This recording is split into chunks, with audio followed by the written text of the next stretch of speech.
whether it's right to torture infants for fun, or another issue that's roughly as obvious as that one, where our moral intuitions are roughly as clear as it. So Galactic Emperor Mike Huemer, do you want to start by introducing yourself? Hi, I'm the Emperor of the Galaxy, and also a professor at the University of Colorado in Boulder. I don't know, I've been on before. I've written about 80 articles in philosophy, in ethics, political philosophy, epistemology, and occasionally metaphysics. And I've got I don't know, several books. I think it's getting to be around 10 now. Anyway, including this one, Dialogues on Ethical Vegetarianism, which everyone should buy from Rutledge. Do people also immediately buy the other ones, or just that one? I mean, obviously, buy all of my books. It goes without saying. Yeah. So, all these books I have behind me, these are all my books. Yeah. So do you want to start by just laying out your case, just a basic case for ethical vegetarianism? Yeah, like here's a basic case. Pain and suffering are bad, and you shouldn't cause an enormous amount of something bad for the sake of relatively trivial benefits for yourself. And I think that's just about the most basic, obvious ethical principle that I can think of. Like, if that's not wrong, then I don't know what is wrong. Okay, and then the factual descriptive premises, which perhaps most people are not aware of, is that like almost all of the animal products that you buy come from factory farms, and factory farms cause an enormous amount of pain and suffering, like orders of magnitude greater than the amount of enjoyment that you get. Right, so something like 74 billion animals are killed per year on factory farms in order to provide us with enjoyment of feasting on their body parts. And this is almost 10 times larger than the entire human population of the world, right, in 1 year. Okay, and so in a couple of years, we kill more animals than the total number of human beings who have ever lived on the earth. Like, there have only ever been about 110 billion humans. Okay, and now almost all of those were in conditions of severe pain and suffering, before we killed them after a few months, right? And so, it looks like the amount of suffering that we cause to members of other species in just a couple of years is probably comparable to the total amount of human suffering in all of history. And we're just doing this so that we could have a little bit more pleasure at meal times. So, it's just like, it's hard to see how this could possibly be okay. Yeah. This is one of the reasons why I started by declaring it roughly as obvious as the wrongness of torturing infants for fun. It's like, it's just this enormous bad thing for the sake of very small benefits. So what are some of the specific practices on factory farms that just make it clear that, on the margins, whenever you eat meat, you're just causing an enormous amount of pain and suffering? Yeah, I mean, well, just like most people are probably not aware of just like the sheer numbers, right, of the animals that are being tortured and killed, right? But, they're just like stuffed into tiny areas, like, that could be like the pigs standing in this cage where it can't even move, can't even turn around, or a bunch of chickens. They could be stuffed into these cages, or just all stuffed into a shed together, and basically like they can barely move, and they're sitting in their own excrement all day, right? And then like they'll pour ammonia all over the floor, because that's easier than actually cleaning the excrement off the floor, because it would cost money to clean it up. So they just like pour ammonia there. So they're living, breathing ammonia, which is not pleasant. If you have ever smelled ammonia, it is one of the worst smells that human beings have discovered. Okay, so there's just that all the time, right? And then like they cut off the end of the chicken's beak in order to prevent them from pecking each other, right? And there are nerve endings in the beak, so it probably feels comparable to somebody chopping your nose off. And of course, this is all without anesthetic, because that would cost money, right? Or they cut off the end of a pig's tail, again without anesthetic. So that probably feels about the same as somebody taking a pair of wire cutters and cutting off your finger with it. Right. And that is to prevent the pigs from chewing on each other's tails. Right. Because they're all stuffed in together. And, that would happen when you stuff the pigs together. So, this is all just like not very much fun. Right. And so, okay. Now, the majority of these factory farm animals are chickens, because chicken meat is very popular and they're small. So you have to raise a whole bunch of them. Right. And so, yeah, okay. Yeah. No, I mean, so what do you make of the Kaplan style arguments that, you say that pain and suffering is bad, it's enormously bad, that it's bad to cause just an enormous amount of bad things for the sake of trivial benefits. But actually, if we took that seriously, then we'd never drive, because driving kills a lot of insects. And so insects serve as a counterexample to the principle that it's wrong to cause enormous amounts of pain and suffering. And even if you think that insects only have like a 10% chance of being conscious, we kill something like 60 trillion or 30 trillion insects every year through driving. What do you make of that argument? Yeah, I don't know. I mean, has anybody ever been persuaded by this kind of argument? I don't where you try to convince the other person that they're being hypocritical or something. You try to convince them that, they're doing something else that's wrong. And then they say, oh, okay, so I see, but anyway, as I pointed out in the book, there's very strong evidence that insects do not feel pain, because for one thing, they don't have the nerves that would detect pain. They don't have nociceptors. And for another, their behavior doesn't indicate feeling pain. So insects will continue to do what they're doing even when a part of their body has been crushed or they're being eaten by another insect. It will just, the insect will just continue feeding or mating or whatever it's doing when another insect is eating it, right? And so, but obviously, if this was causing an enormous amount of pain and suffering, and if we could easily stop it at minimal cost to ourselves, then obviously we should stop it. Right? I mean, it's sort of I think that it's an attempt to appeal to our prejudices, right? It is okay, well, insects are disgusting and we don't think about them. And so let's just appeal to our prejudices, and, and also just the status quo bias, right? It's oh, well, we would have to make a big change in our practices. And obviously that can't be right. It can't be that we're morally required to make a huge change in practices that we don't feel bad about. I mean, this is what I suspect is actually going on, right? And when I tell people that factory farming is the worst thing, it's the worst thing that human beings are doing. It's the worst thing in the world, unless you count very abstract things like mortality. Maybe just mortality in general is worse, but whatever. But the worst thing that we could easily do something about. And then people think that's ridiculous, but I think the reason is that they're using their emotional reactions. Your emotional reaction to eating meat is not comparable to your emotional reaction to murder. And therefore you conclude that it can't be anywhere near as bad, right?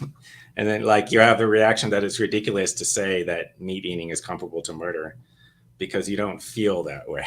Right? That's what I think is actually going on, right? And then, people say, oh, so intuitively it's not so bad, right? But the actual reason for our emotional reactions is status quo bias, self-interest bias, right? And, whatever, just failures of empathy with members of other species. Yeah, and the other thing is, I think, even if we accept, so it seems like the Kaplan style argument is, you have this premise which says that it's wrong to inflict vast amounts of pain and suffering for trivial reasons. And that's one of the premises in the argument against eating meat. But that premise is false. And that premise is false because if it were true, it would entail that it's immoral to drive your car to the store. But that's ridiculous. So that can't be true. And so as a result, the premise has to be false. Now, I think that just, many steps of the argument are suspect. But also, even if we ultimately reject the premise that it's wrong to cause vast amounts of pain and suffering for trivial reasons, which I don't think we should. But even if we do, I think that you know, Kaplan says that, you know, it's because animals are really stupid that it's okay to cause vast amounts of pain and suffering to the insects for trivial reasons. But like, it seems like even if insects are so stupid that their interests don't matter, like pigs are roughly as smart as young children. And so it seems like they're at the threshold where their pain and suffering is bad, at least if we think it's wrong to torture infants for fun, even if it has no long-term damaging effects, or torture maybe terminally ill infants such that they'll never become adults. Yeah. I mean, like, so, you know, I have asked people, why is intelligence crucial to the value of pain and pleasure and pain, whatever? Like, you know, why is it that pain of stupid creatures doesn't matter? And there's no answer to that. Nobody has any answer. And it just strikes me as completely arbitrary. Like, what on earth does your intelligence have to do with how bad your pain is? Like, okay, so like if I can't solve a differential equation, then my pain is less bad than if I can. Like, I don't understand how that's at all related.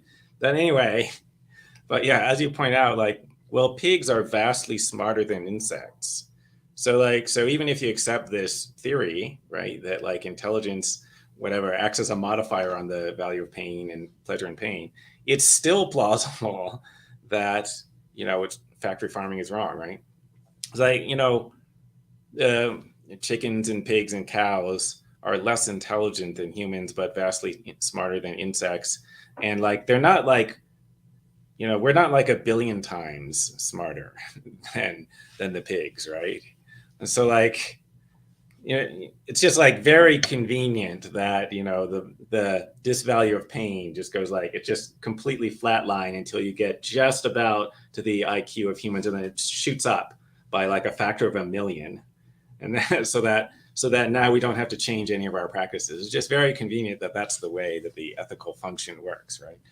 Yeah, and then for some strange reason, the severely mentally enfeebled humans who are comparable to animals, there's some special reason why their suffering is bad that strangely doesn't apply to animals that are more intelligent to them. Yeah. I mean, I think that when I originally asked Kaplan about this, his answer was that, oh yeah, they don't have rights. Like severely retarded people wouldn't have rights. But then later, as I recall, his answer changed to, oh no, your rights depend on your species membership. That's the best thing that the species can come up with, right?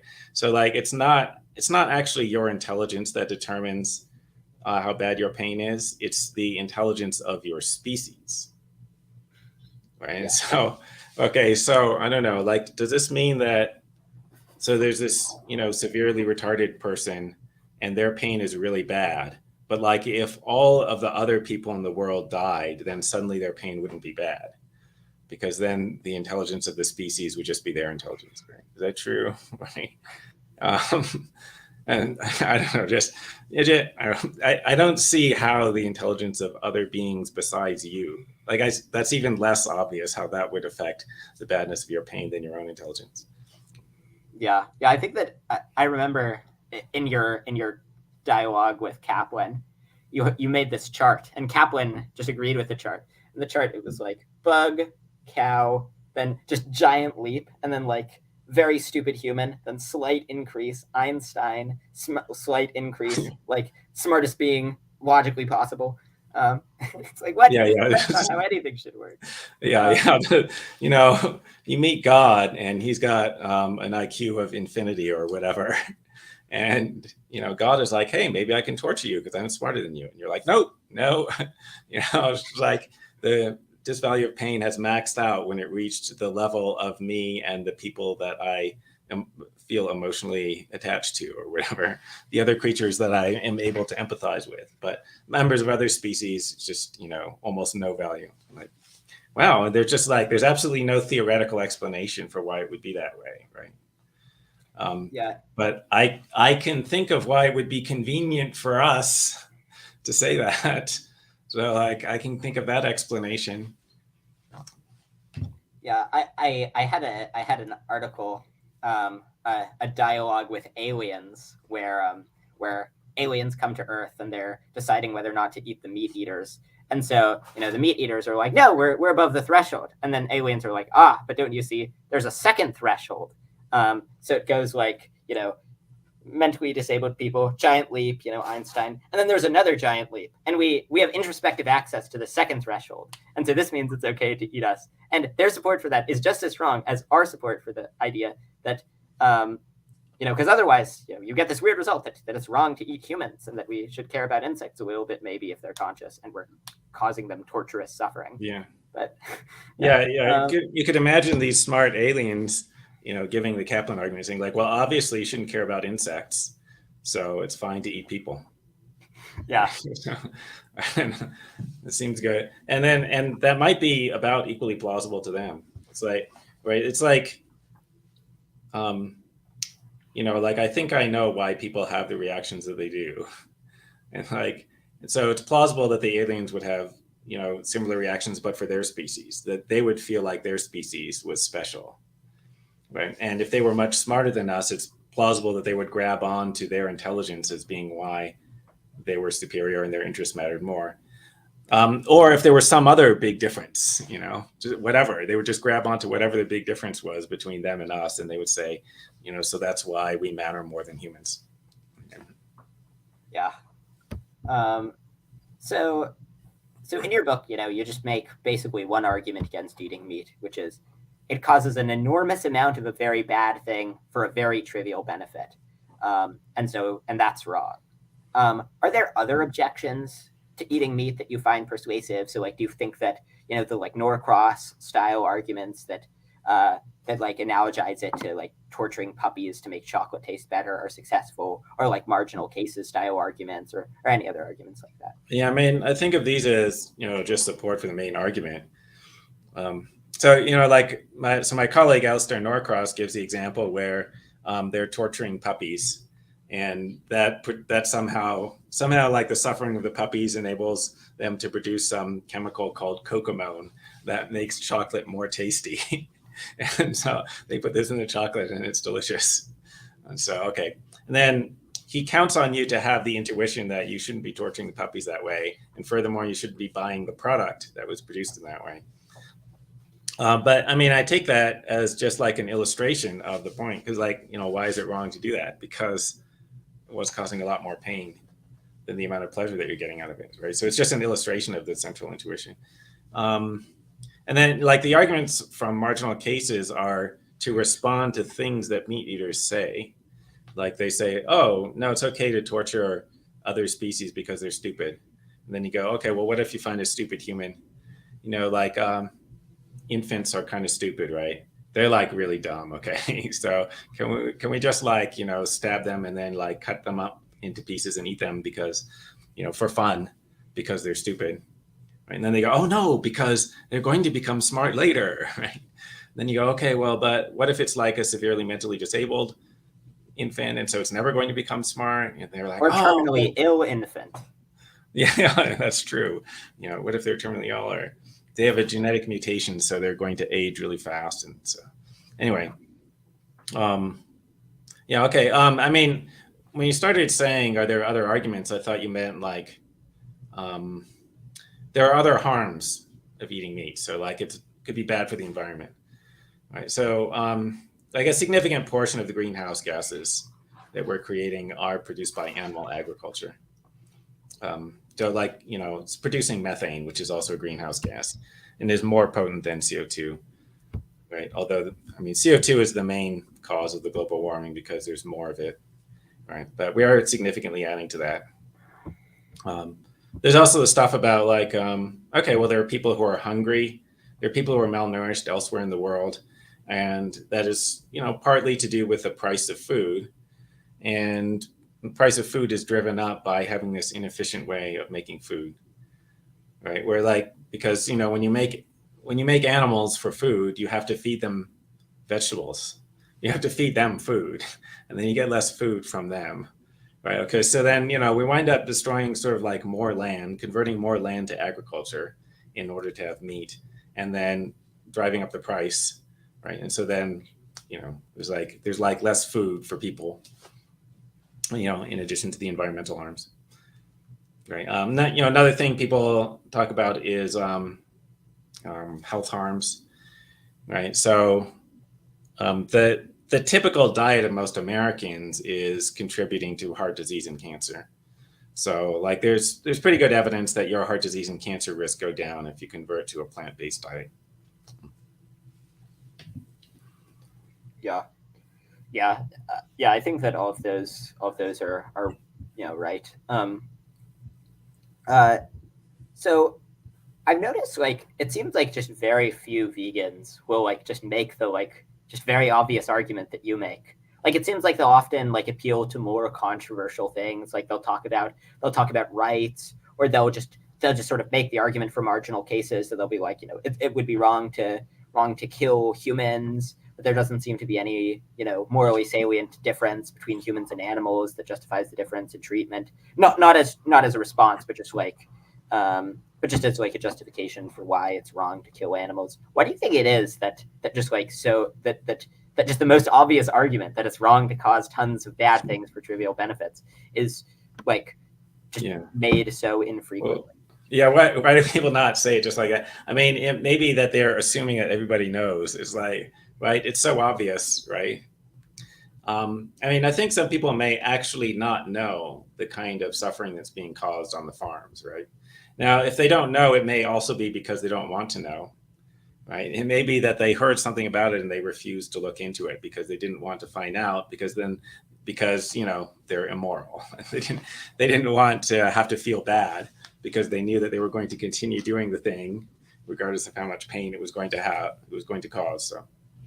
Right. But anyway, yeah, no, the vegans might be thinking, well, like, so everybody knows that it's causing lots of pain and suffering. So I have to say something more than just like it's causing pain and suffering, so they try to sort of anticipate that, oh, well, the people would say, it's because we're smart or whatever. And so then they go to the example of the not smart person. Yeah, one really funny thing I read is that roughly 3/4 of people think that their meat was humanely raised. Okay. Yeah, and I know that 3/4 of people are not buying from the free range farms or something. Like 99% of it is from the factory farm. Yeah. Actually, like I suspect that if you ask the people who are selling the meat, they might just lie to you. And so that like this happened, then somebody told me that he asked restaurants in New Orleans about like where they got the meat from, and they said it was humanely raised or whatever. And they're they don't indicate that on the menu or on the website or anything like that. And so my conclusion was, yeah, that's probably just a lie, because the restaurant owner or manager or whatever was thinking, he was able to work this out. If the person is asking me, then the answer they probably want to hear in order to convince them to come here and spend their money is that it was humanely raised. So that is what I'm going to say, right? Because there's no reason why that would be true unless, they were doing it so they could advertise it. So if they're not advertising it, then it's not, right? Because if nobody tells you otherwise, you have to assume that the animal products came from factory farms.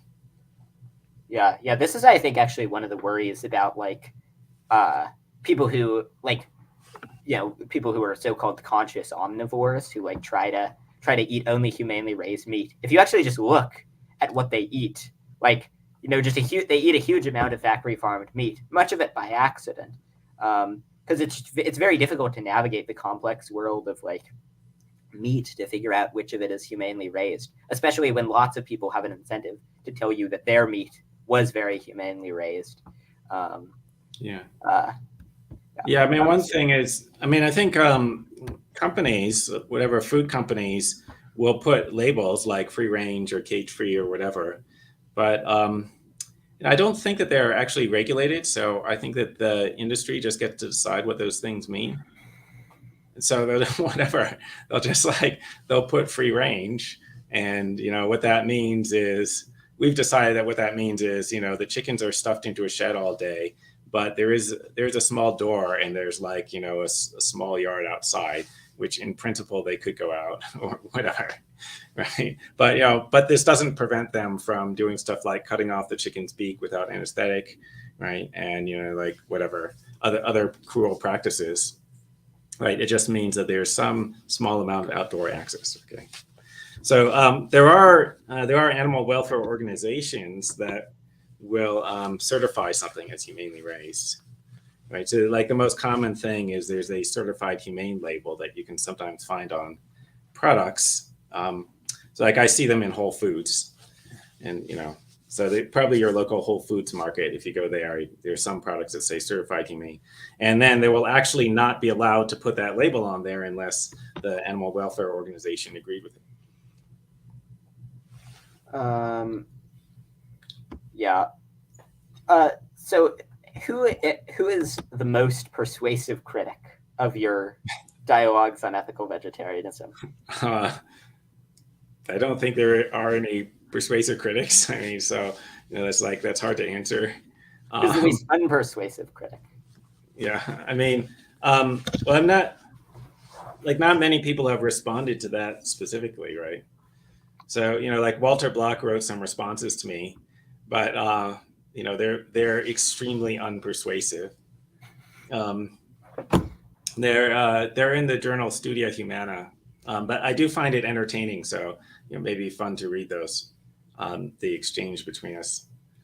So I did a debate online with Donnie Shahar, I think that was his name, who is the author of a book called Why It's Okay to Eat Meat from Routledge. Okay, and on the face of it, it wasn't dumb.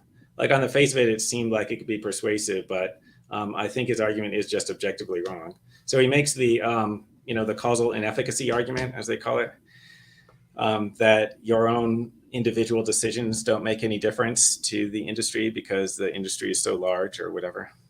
Right, so that seems persuasive to people on the face of it, and then and like from there, then you can give further arguments like, well, okay, well, and his view isn't that you shouldn't care about making the world better. It's that, well, so given that you're not actually going to make a difference, and you should try to make the world better, but you can try to make the world better in other ways besides converting to vegetarianism, right? So anyway, okay. But I think that's just objectively confused, right? I mean, but I think like convincing people that is a confused argument is more difficult. It's like, it's sort of like the confusion is more understandable, and sort of like it requires more intelligence to see through it than most of the other ridiculous things that the meat eaters say, right? You're like, what are the dumbest arguments? Like, meat eating is natural, so that's why. I think my favorite is when people just blurt out the words just "circle of life" as if like it's not even clear what the argument is supposed to be beyond just pointing out the existence of the circle of life. Living things kill other living things. Oh, okay. I mean, so that could be a justification for murder, I guess. But anyway, so some of the arguments are just so dumb that like you feel like you should just be able to say one sentence and like any person with an IQ above 50 should agree that it was a stupid argument. Apparently Benjamin Franklin once said, like, he caught a fish and then he found another fish inside of it. The big fish had eaten. And he said, well, you eat each other, so I don't see why I shouldn't eat you. So that's an example of a dumb argument. All right, and so the thing about the inefficacy argument is it's not that dumb, right?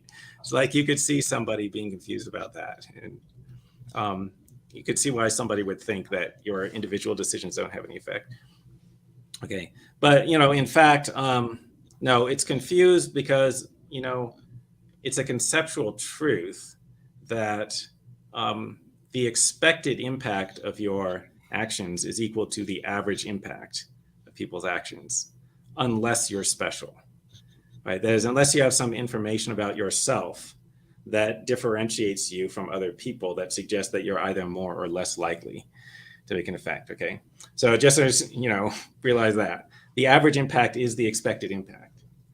Okay, and you're not special, right? And most people can see that. Well, if a lot of people eat meat, or a lot of people give up eating meat, you could focus on the class of vegetarians, or you could focus on the class of meat eaters, whatever. Most people can see that the average impact of that group is about equal to the amount that each person eats.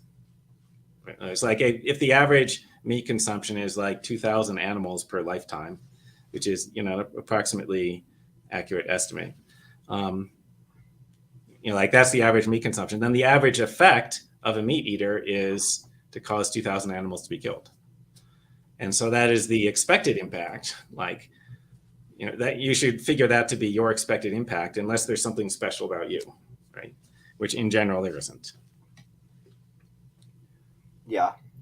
And the other, there's, I think with the argument you point out in the book where you cite Norcross, where people will say well, they don't respond to individual consumers, right? But they respond to lots of consumers, and you have a small chance of tipping over the threshold for lots of consumers.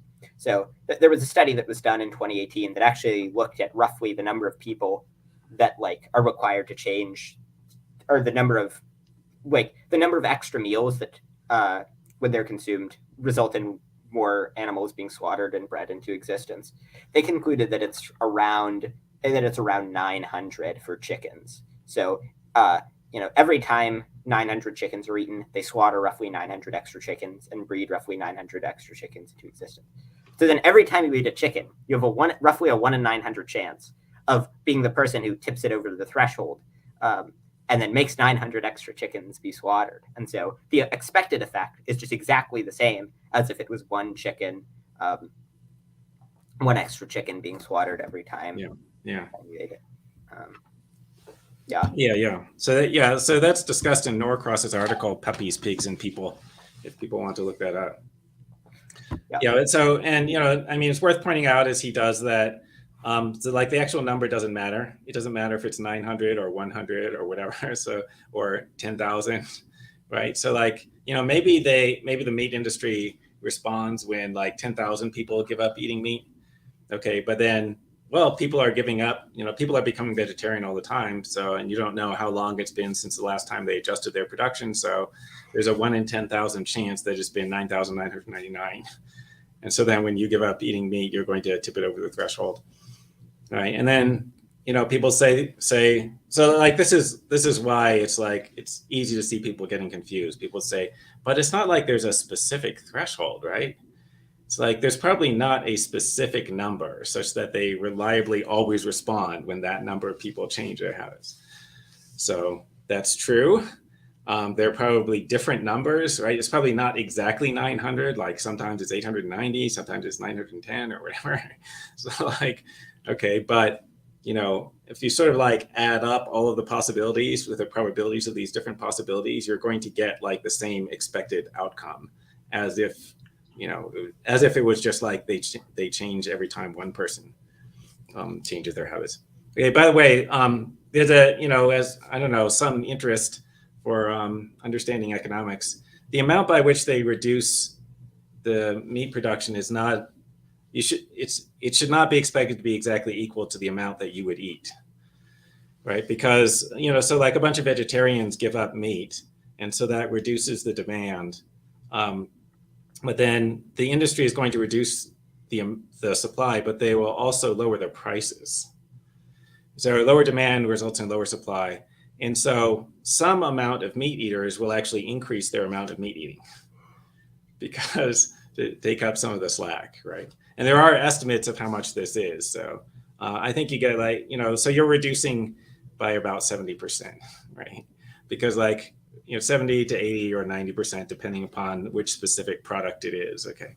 But unfortunately, because there are other unethical asshole people, they will slightly increase their consumption because the price has gone down. Right. Yeah. One way so there was an article that I was reading that was trying to quantify, that took into account the elasticity effects, and it was trying to quantify how much extra factory farming you cause on the margins if you consume a kilogram of various animal products.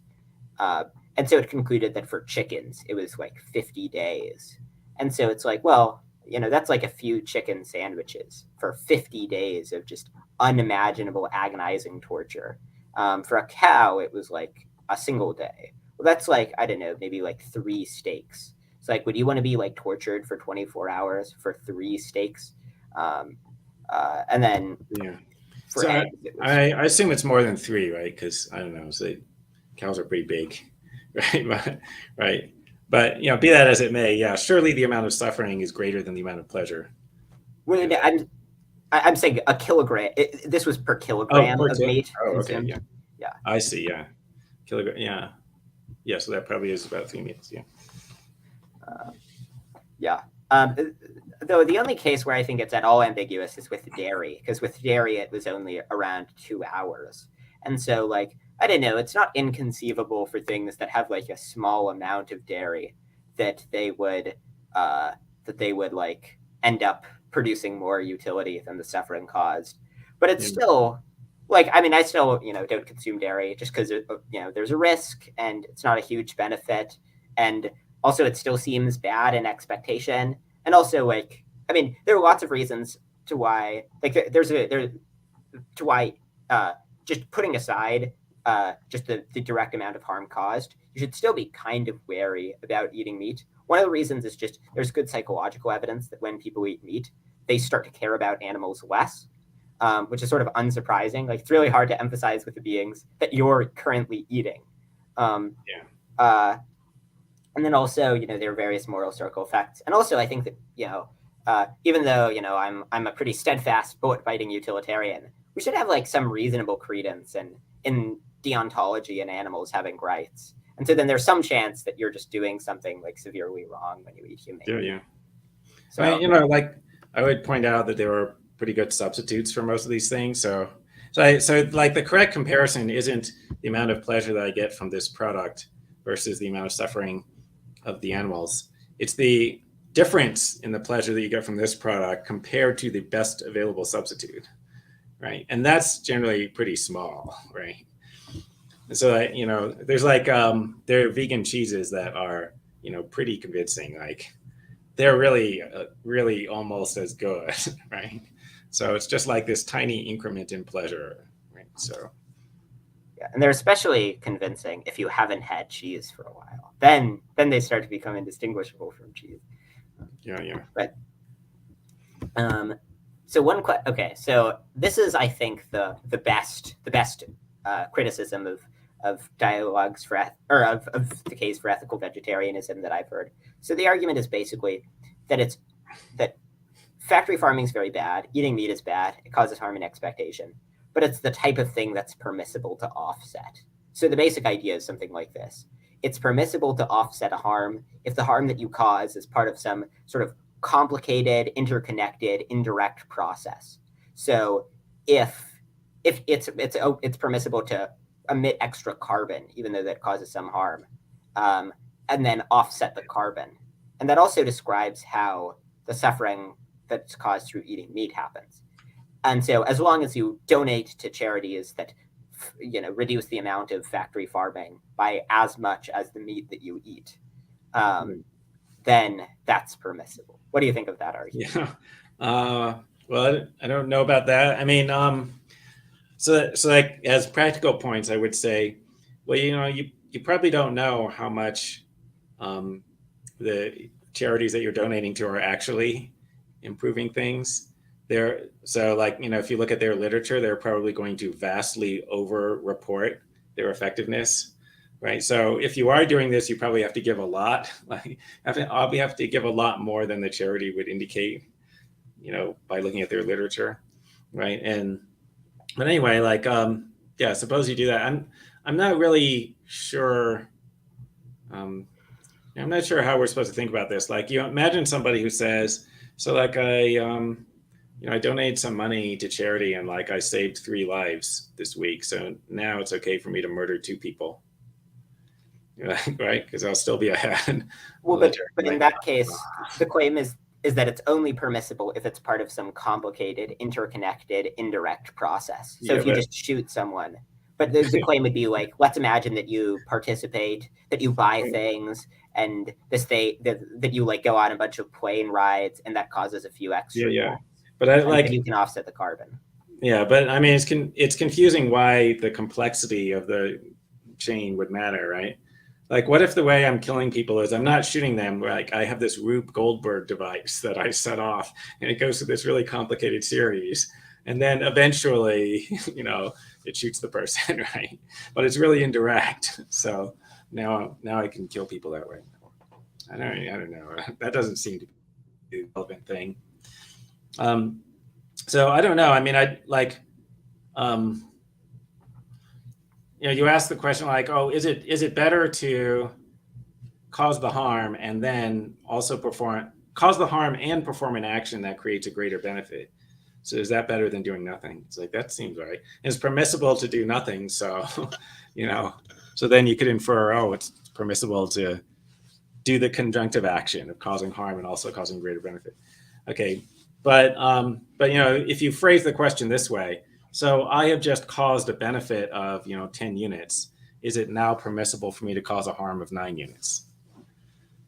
And then it seems like the answer is no. All right, like the fact that I have recently caused a benefit doesn't make it permissible for me to cause a harm when I don't have to cause that harm in order to produce any benefit, right? Like I'm just causing the harm in order to like get slightly more pleasure for myself, right? But like, the thing that you're doing to offset like doesn't depend upon your doing the harmful thing, right? So, right. So like, it might be permissible that you can kill one person if killing that one person is necessary to save 2 other people. But if you save 2 other people in a completely independent action, that doesn't make it permissible to kill one person, right? So anyway, hard to say. What about the case of, like the carbon offsets? Like, okay, so this might be a relevant difference. What is the optimal thing? Like if we could all coordinate and if everyone was ethical, or just say if everyone was ethical, like how much carbon would we be emitting into the atmosphere? So it wouldn't be 0. We would be emitting carbon only for like, things that are sufficiently important, right? Like if we were all maximally ethical, we would probably reduce our carbon footprint, but it wouldn't be to 0. Okay, and so like it kind of makes sense then, given that that's the situation, that you think that the ultimate like ideal outcome involves some carbon emissions, then I think it makes sense to say, well, I get to emit carbon if I have a sufficiently important use for it. And then I can, buy this offset to reduce some of the less important uses of carbon, right? Okay, so like that kind of makes sense. But on the other hand, suppose that you think, no, actually the ideal is that no one should be doing any of it. Like if everyone was ethical, there would be 0 meat eating. Okay, in that case, it's more plausible to say that it's not ethical to do the thing and then, try to prevent other people from doing it. Yeah. Okay, so you argue that factory farming is the worst thing in the world. So the first question is, do you think that it's worse than the totality of wild animal suffering? Or does is thing like, sufficient, like, yeah. Does thing really mean thing that we're doing or something like that? Yeah. So probably not, I assume. I don't know. I mean, so like I think the factory farm animals have way worse lives than wild animals. However, there are a lot more wild animals, right? However, I'm not sure that, just the totality of suffering from all causes of wild animals counts as a thing. But, this is why at the beginning of this, I said, well, like, unless you have some very abstract thing, like, mortality in general, right? Or factory like, farming is clearly less bad than badness in general. That's right. Yeah. Badness is the worst thing in the world. Yeah, the conjunction of all bad things. Yeah, that's worse. Or the conjunction of all pain and suffering from all causes combined. That's worse. Okay, fine. All right. But let's say, it's the worst like practice that's not disjunctive.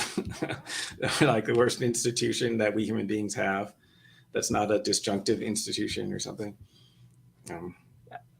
Okay, and then the second one is, so, the fact that vast amounts of pain and suffering is bad that doesn't straightforwardly entail that factory farming is the worst thing in the world, worse than like, I don't know, you know, Mao killing millions of people. So like, what's the reason to think that factory farming is actually just the worst thing in the world rather than just a really bad thing?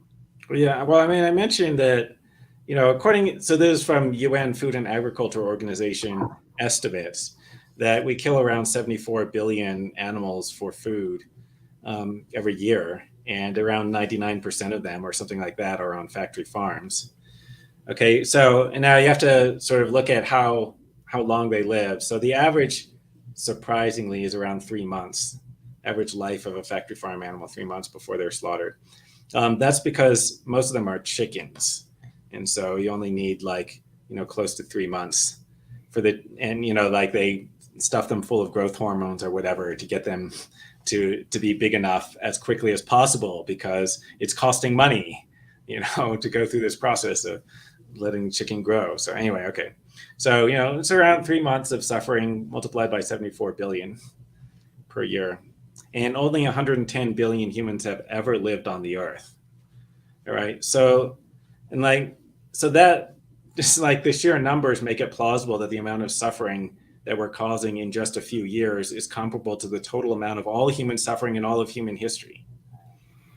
Because right. Because most human beings, if they lived on a factory farm for a few months, that would be the worst thing that ever happened to them. And okay. So anyway, I don't know, I don't know how many years, but it's plausible that a few years, it's comparable, right? Same order of magnitude as the total amount of all human suffering. So there's no other human problem, right? It's you could look at war or communism, right? Because the communists killed tens of millions of people in the last century. But there's no other problem that's comparable to the total of all human suffering in all of human history. Right? If there was, think about what if there was somebody who was capturing 74 million people every year and unjustly imprisoning them for 3 months, right? And torturing them while they were being imprisoned. That would be, without question, the worst thing in the world, right? Or other than factory farming, everyone would say, yeah, that's the worst thing in the world. That's unbelievably horrible, right? But that's only 1,000th as many as, the number of animals that we're doing that to. So, even that's only the land animals. With the fish, it's millions. That's right. Yeah, it's even more with the fish. So it's even if humans are 1,000 times more important than animals, it's still the worst thing in the world. Yeah. Right? It could be we could be 1,000,000 times more important, and it's still an incredibly serious problem. So. Yeah. Okay. So one other question is, have you read Timothy Sow's paper on eating meat that argues that it's perfectly fine to eat meat because animal suffering just isn't bad at all? And if so, what do you think about it? I think I did read that. I didn't completely remember everything he says. You're not missing much. Yeah, I think he said, it's actually not cruel because it doesn't count as cruelty but he's not denying that we're causing lots of pain and suffering. Just it doesn't count as cruelty because of something about the nature of the other species, right? And I think it had something to do with there's some Aristotelian metaphysics about how we have this essence or whatever of a rational soul or something. Yeah, and that's why. And that's why that's why it's wrong to torture mentally disabled people. It has nothing to do with what the pain is like. It has nothing to do with their current capacities. It's just the fact that they have a rational nature or something. Yeah. That's what's bad about when you stub your toe. What's bad about it? It has nothing to do with what the pain feels like. It's just because you have a rational nature. Or maybe it's the combination, right? So Right. It has to feel bad, and you have to have a rational soul. So I don't. Well, what the hell does that have to do with it? Because I have a rational soul. How does that have anything to do with the badness of the pain? And if I didn't, and suppose it turns out that almost everyone thinks, there aren't any such things. Well, I guess I shouldn't say that, right? Well, but as most philosophers in fact think. Suppose it turns out that the received view in contemporary philosophy is correct and we don't have rational souls. Would you then conclude that there's nothing bad about pain and suffering? Like, now it's fine to torture people, like, because we don't have souls, like, whatever. Yeah. Or, suppose it turns out, like, I don't know how we know that the animals don't have that. Maybe the animals have rational souls. You might say, well, but they don't, like, they're not intelligent. Like, wouldn't they be intelligent? Well, I don't know. Maybe they're just in the same state as all the mentally retarded people who allegedly also have this thing. They have a rational soul, even though they're, like, really dumb. So, maybe animals have them, even though they're really dumb. I don't know, because it's an unobservable entity, right? And so, like,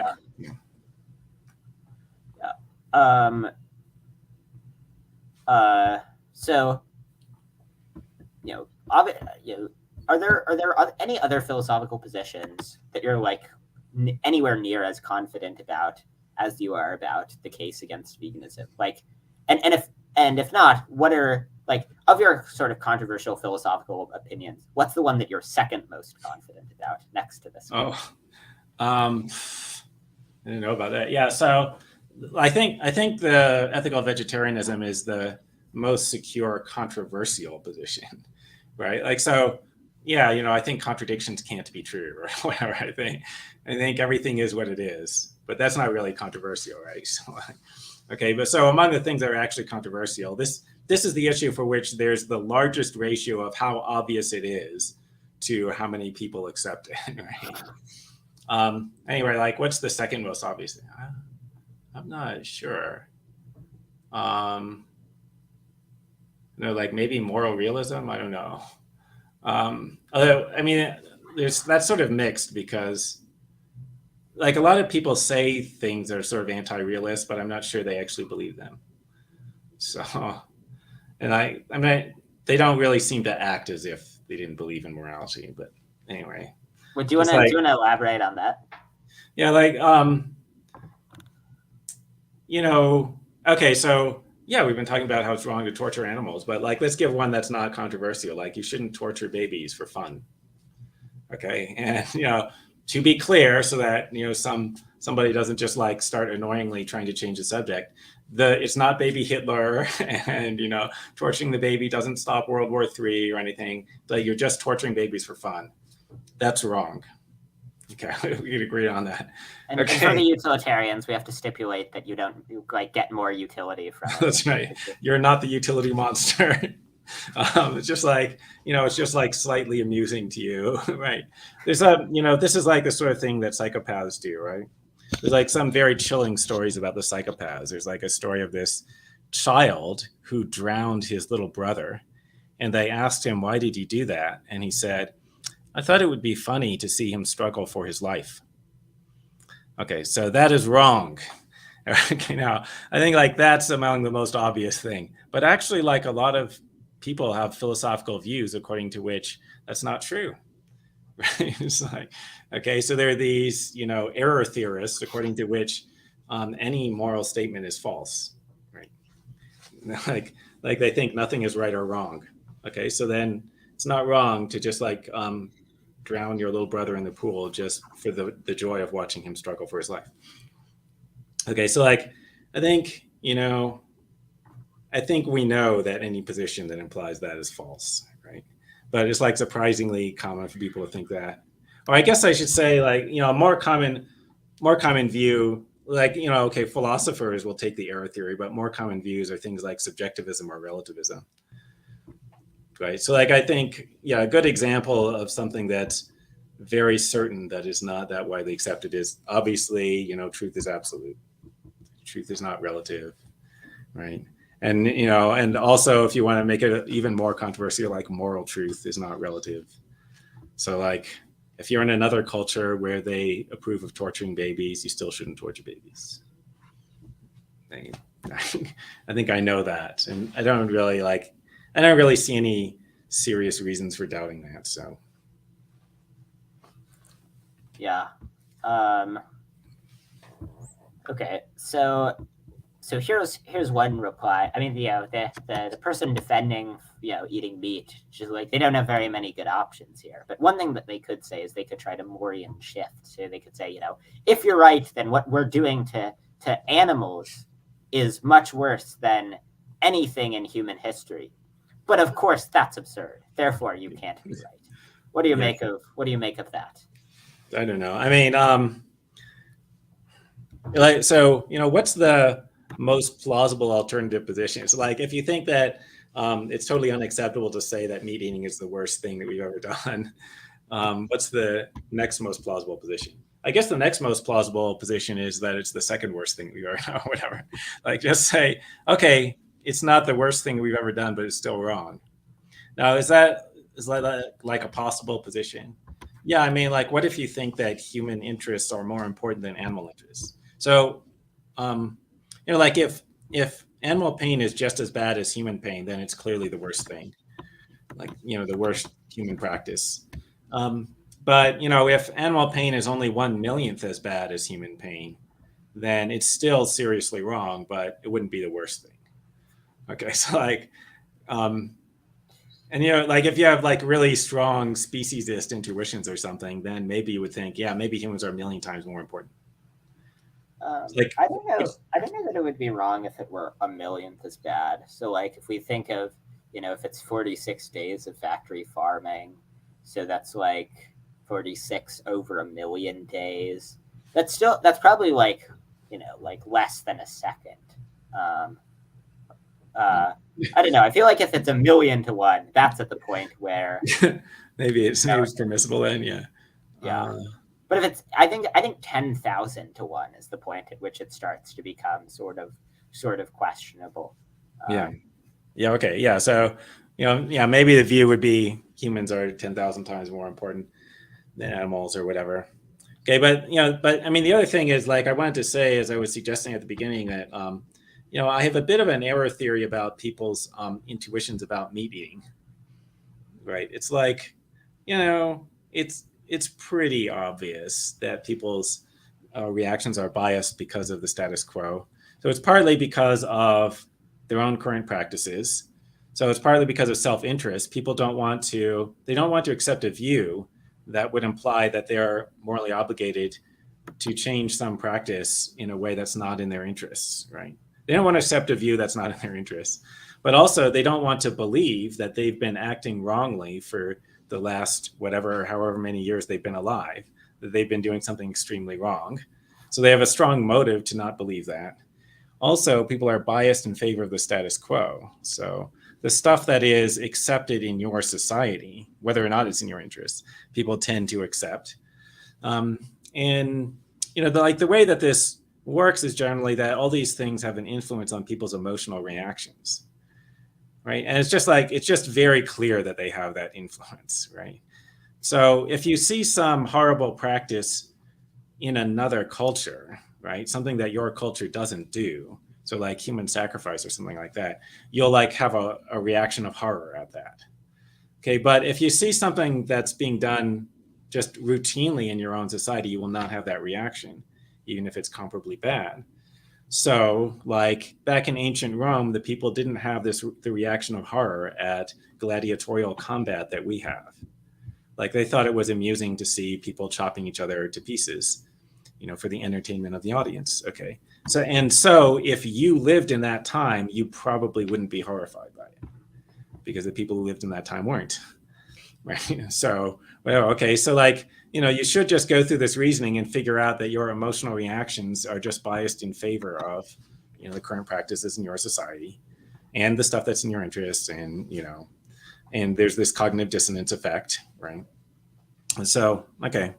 Anyway, so like, and this is, notice how what I'm saying is better than what is usually said, with apologies, like things that utilitarians sometimes say, where like my colleague Alistair Norcross will just say, oh, intuitions are unreliable. So I'm not just making a blanket claim, like never use any intuition, which I think results in your not having any ethics at all, right? And not having a belief system at all, actually. I'm not doing that. I'm pointing to specific ways, right, like there's very strong reason for thinking that our intuitions are biased in a specific direction, and therefore that you should correct for that, right? And unlike some other philosophers, I'm not saying, oh, now let's be skeptics. I'm saying let's correct for the bias that we know is there, and we know the direction that it goes. Yeah. So this is certainly a mistake that many utilitarians make. Though the best source of utilitarian writing on the internet, which sadly modesty prevents me from naming, rarely makes this mistake, and will appeal to intuitions and makes specific criticisms and reasons why the intuitions cut against things. And the other thing is, I think I read your paper, Revisionary Intuitionism, and it's just so obvious that like the intuition that it's wrong to cause vast amounts of pain and suffering, vast amounts of a bad thing, for the sake of a slightly good thing. That's the type of intuition that we arrive at through rational reflection. That's not subject to overgeneralization or subject to emotion. It's like you can sort of intellectually grasp it, sort of like the truth of consequentialism, where you just sort of grasp its truth. And so that's the type of intuition that we should trust more, rather than, wow, wouldn't it be crazy if this thing that's done by our society on a widespread scale that we have like lots of reason to think is wrong was really, really wrong. That's exactly the type of intuition that we should throw at. Yeah, I mean, I may be beating a dead horse, but you can think about things like back when we practiced slavery. You can imagine the slaveholder going, what? Black people have the same rights as white people? What? That would imply that I'm like one of the most horrible criminals. That's absurd. Obviously, I'm not a horrible criminal. Whatever. That would imply that our whole society is perpetrating this horrific crime, right? And when they thought about it, they would not feel really bad about slavery, right? When they thought, like, they would feel contempt for the slaves, and they would feel like, no, that's their place, right? And so they would say, it's absurd to think that this is one of the worst things that people are doing. Yeah. So you find the question of whether animals have rights to be a difficult one that you said you're not that sure about. But you think it's very obvious that humans have rights. So what do you make of the marginal cases style arguments that show animals will have similar rights to humans? Oh yeah, I mean, I don't even know why we have rights, and I'm not really sure that we do. But so in my recent book, Justice Before the Law, I talk about just what rights are. So, I mean, there's not an object called a right. Rather, there's rights talk. There's like the phrase, S has a right to X. And what that means is something like, well, there's a deontic side constraint against forcibly interfering with them having X, right? Or if it's a positive right, against failing to give it to them, which is agent-centered. So it's impermissible to forcibly stop them from doing this thing, even if doing so would prevent someone else from doing two similar actions, something like that. So there's this complex series of things. Okay, there's I have a right to X is this complex statement. It's shorthand for the bigger statement. Okay, but also it's sort of when you think about the trolley problem, most people think that it is okay to divert the trolley so it kills only one person and not five, and the standard rights doctrine would seem to suggest that that's not okay, right? Because is that a violation of the right to life of the one person? So you divert the trolley and it hits the one person. Did you kill him? Yes, obviously. So if there weren't five people on the other track and you diverted the trolley, obviously that would be a murder. So it's a violation of the right to life. And the right to life outweighs five other deaths. And if you leave it and it kills the five people, that won't be a violation of any rights. That'll just be like an accident. It'll be like five accidental deaths. So on standard rights doctrine, you can't violate a right. Okay. So anyway, so it seemed to suggest that. So maybe the right way of phrasing our deontological intuition shouldn't be in terms of rights anyway, but whatever. Or maybe the rights, maybe actually the concept of rights is more complex and it contains this qualifier, right? That says, but you are allowed to cause this kind of harm if you're just diverting a threat instead of creating a new threat. So, okay.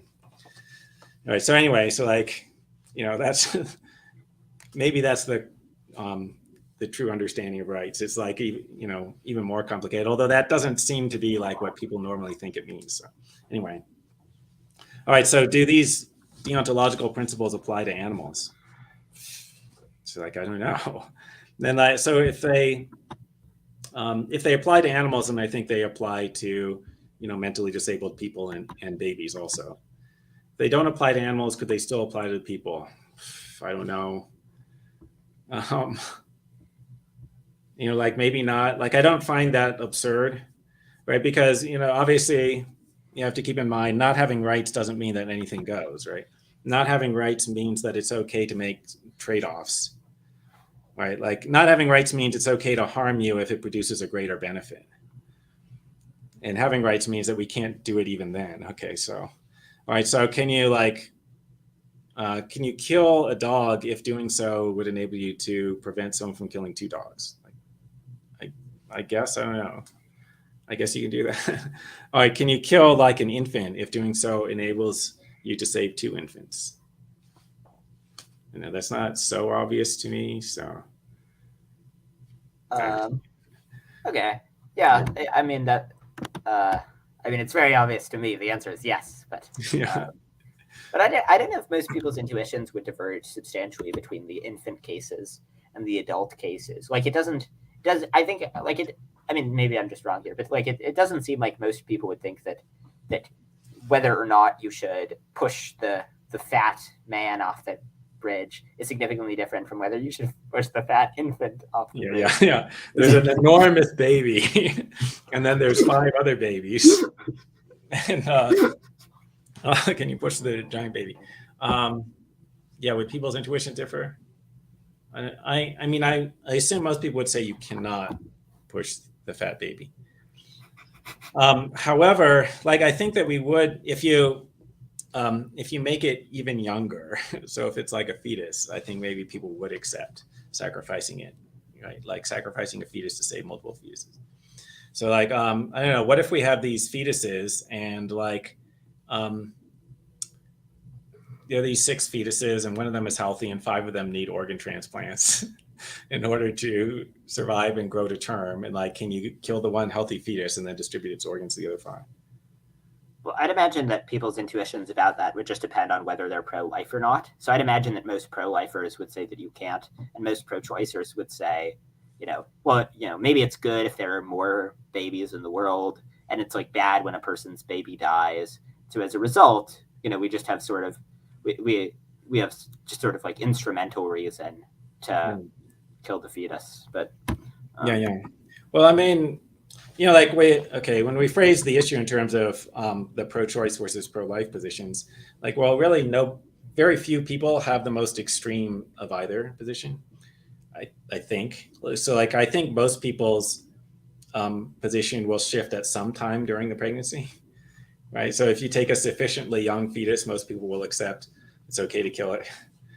And then, if it's sufficiently far along in the pregnancy, most people will accept that you can't kill it. So. Okay, so that suggests that there's some point at which people will shift to attributing rights, and so before that point, then maybe they would accept the organ harvesting, right? Like if it's a really young fetus, it's an embryo, right? And then you take the organs out of this tiny embryo. And like by the way, like when people do IVF, they prepare a bunch of fetuses, or they prepare a bunch of embryos, I should say, and most of them get destroyed. They only implant one of them. They implant the best one, then destroy the rest of them. And I don't know. We don't seem to be freaking out about that as if that was like mass murder.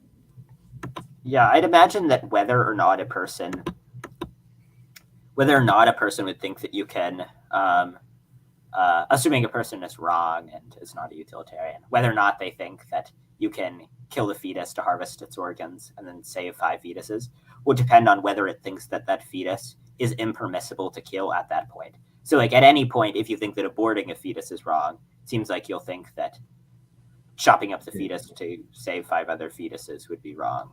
Yeah. I mean, another weird thing about this is, well, we don't usually talk about what the reasons are for the abortion, right? people talk about whether abortion is permissible, but like it's plausible that it should depend upon what the reason was. Oh, well, they do talk about it in case of, they talk about two special cases: the life of the mother is in danger, or it was a rape, fetus produced by rape. But there could be, there's more to say about like what the reasons could be for wanting to abort the fetus, right? So like, suppose that, you talk to a pro-choice person, and there's a person who says, yeah, well, I want to abort my fetus because found out that it's female, and I just don't want to have a female baby. Like, I'm gonna guess, actually, most of the pro-choice people at that point would say, no, that's wrong. But I'd imagine that they'd say similarly, like, let's imagine a person's deciding whether or not to have sex. And they're like, let's not have sex today because I have this device that informs me that if I get pregnant today, it'll be a female baby. I think that they'd say that that's similarly wrong. And the reason why they'd say that's wrong is just because it reflects, like, a sexist disposition. Yeah. They're very opposed to Yeah, that. it might be. So, I mean, maybe there could be an example where it's not about sexism or whatever. It's just a really bad reason, right? Okay. Someone offered you $10 and you were previously going to have it, but you were sort of on the fence. And so after you have the $10, that's enough to tip you over. Yeah. Yeah. I want to abort the fetus to make the $10. So, like it's plausible that is wrong at some point. I thought it would be funny. Yeah. That'd be funny. Yeah. I really just wanted to see, all these chopped up fetus parts. I thought that would be funny. So, yeah. Okay. So, there could be a point at which you would accept that it's okay to abort the fetus for a good reason, but not for a bad reason. Okay. And so then at that point, I think you would say, yeah, if like somehow killing this fetus enables you to save 5 other fetuses, that would be okay. Yeah. I mean, we're getting a bit, too into the weeds, perhaps on the subject of abortion. Yeah. Which is funny because I think you and I basically agree on abortion, which is that abortion is very complicated. It's a hard case, it's a hard issue, and it's really unclear what we ought to say.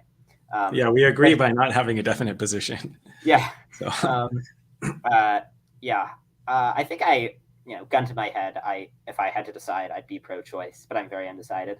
But I think that, well, just in terms of the last thing you said, so I'd imagine what most pro-choicers would say is that in the case of abortion, or what the ideal pro-choice position would be, maybe, most pro-choicers would probably not say anything very persuasive, but just like most pro-lifers. But what the ideal pro-choice position, I think, would be something like, it's good, ceteris paribus, if there are more beings in existence.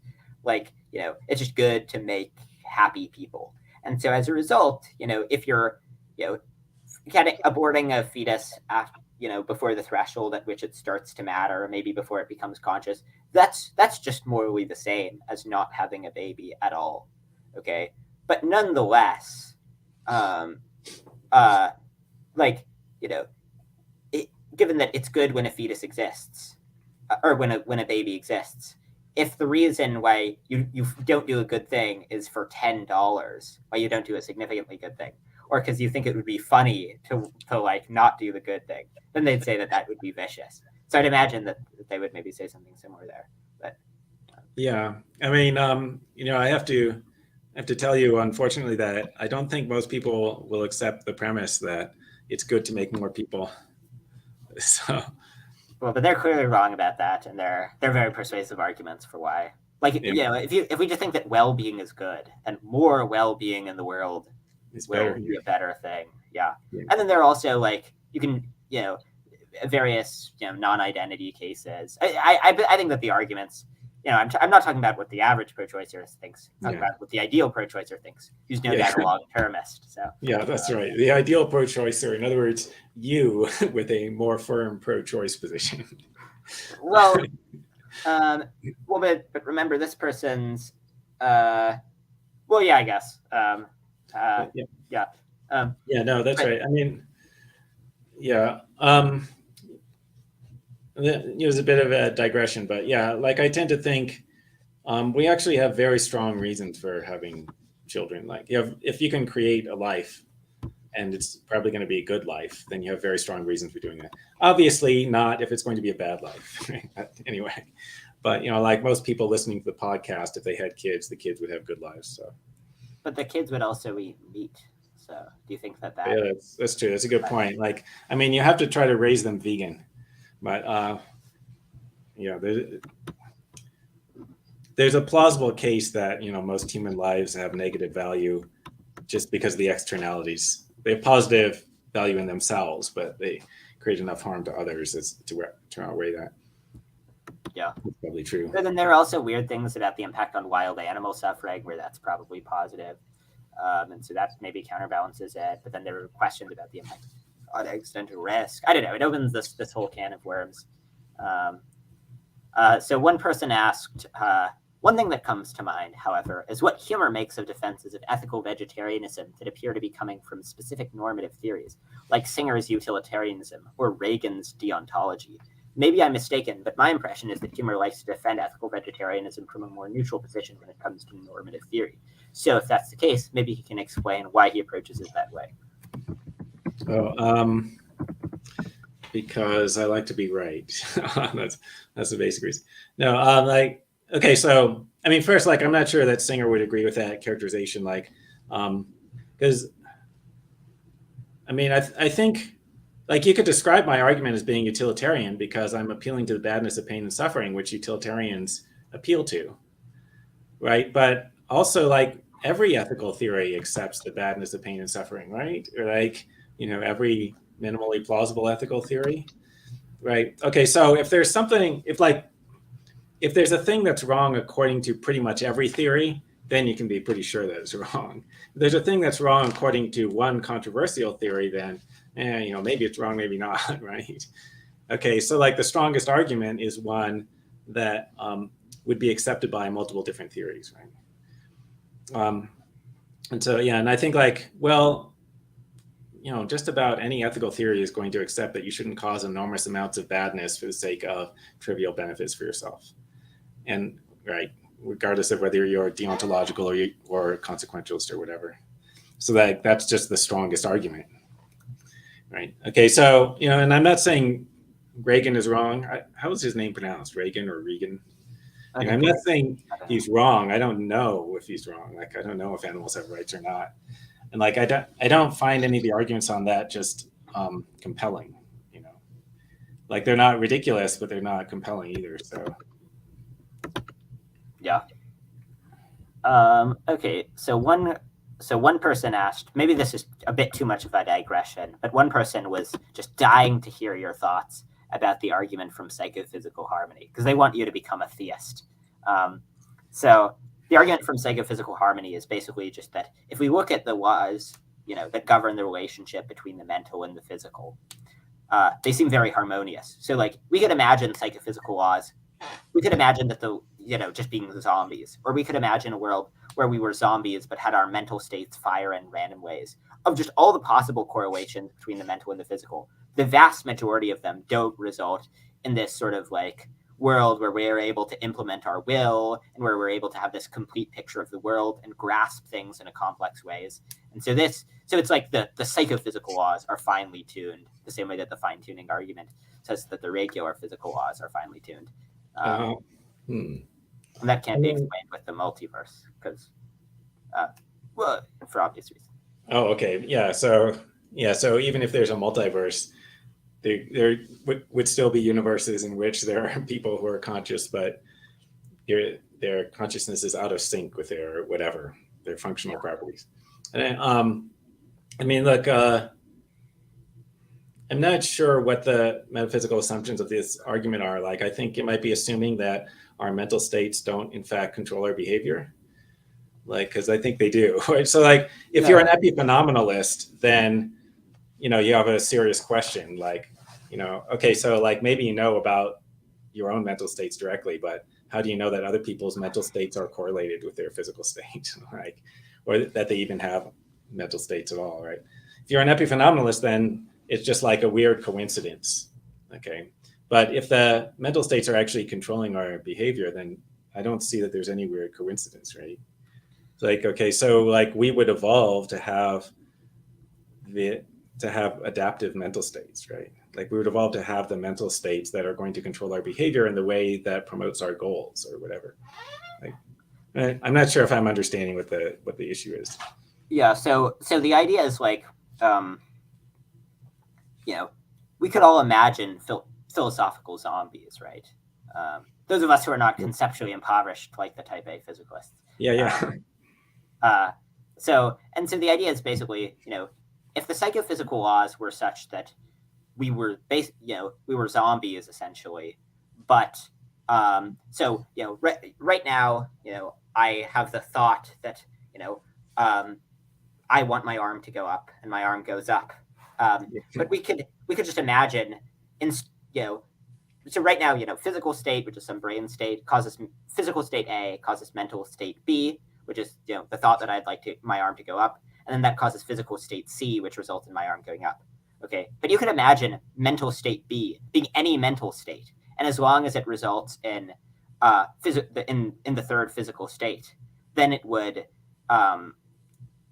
then it would have the same effect. So let's imagine that rather than me having the thought that I'd like to have my arm up, instead I have the qualia of like being at the beach or something, and that caused my arm to go up. Well, that would not be a very valuable world, right? That you couldn't have a coherent picture of the world. Your will couldn't be implemented in coherent ways, but you'd have the same physical effect. And so the basic idea is like most psychophysical laws just result in this disharmonious world.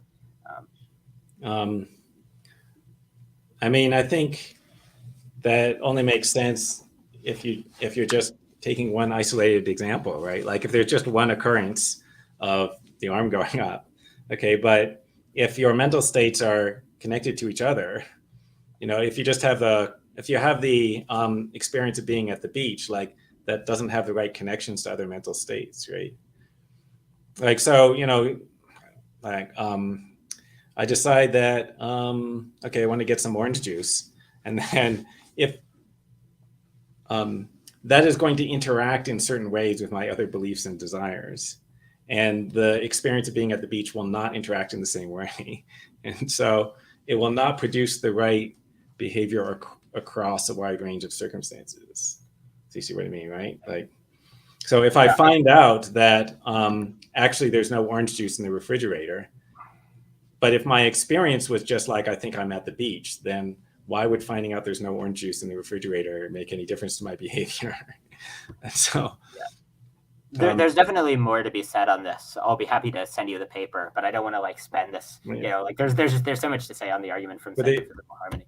Yeah, so the thing about we could all be zombies. So my view is like our mental states are controlling our behavior. So if we didn't have consciousness, then we wouldn't be behaving in the same way.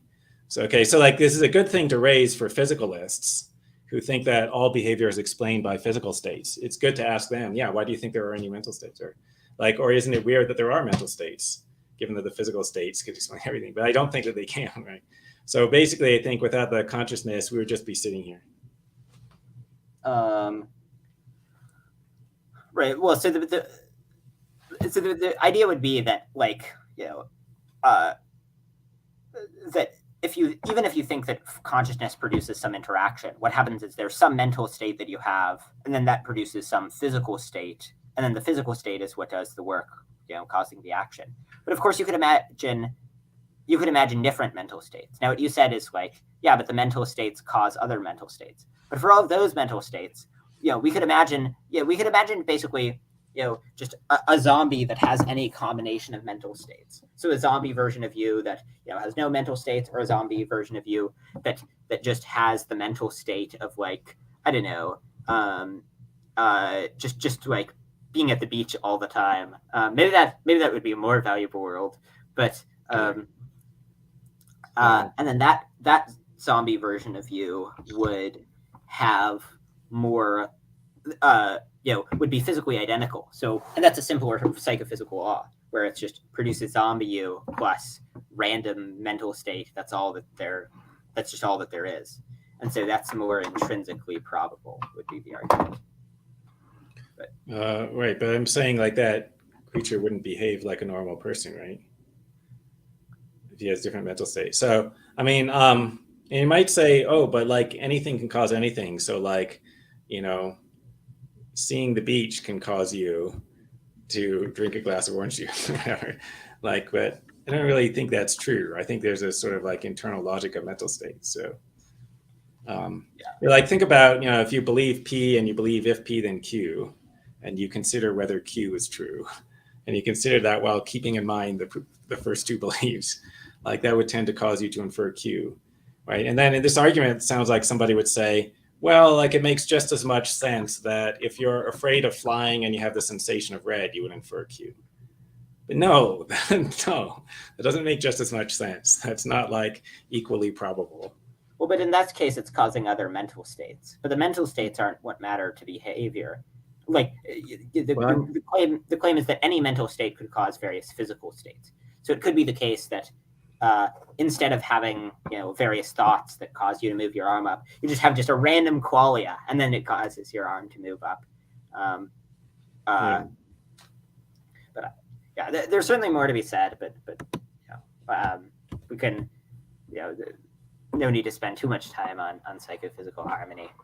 Maybe my friend will send you like an email afterwards. I don't know. But anyways, so one person asks, how do libertarianism and veganism mix? If we were to somehow, despite the unlikeliness, get libertarians in power before all factory farming is replaced with lab-grown products, or society progresses towards a better ethical view of animals, should we keep government minarchist and make factory farming illegal until then? I mean, well, so like sometimes people ask me what the laws should be on this subject, and like I usually address that within a realistic framework, rather than imagining that libertarians control the government. So, like within the realistic framework, I'd say, well, like we should push for more animal welfare regulations, like just like rules about how much you can torture the animals on the farms. And why should we not try to completely ban meat eating? Well, basically, like we've had experiences with trying to ban stuff that lots of people want to do. It has not worked out very well. Like it's not worked out very well with the drug war, and just like creates this big black market and so on. Okay, but having stricter regulations about animal welfare seems like that's okay. Like that doesn't seem like that would create some huge black market or whatever. Okay, but anyway, so should we keep the government around just to enforce those laws? I don't know.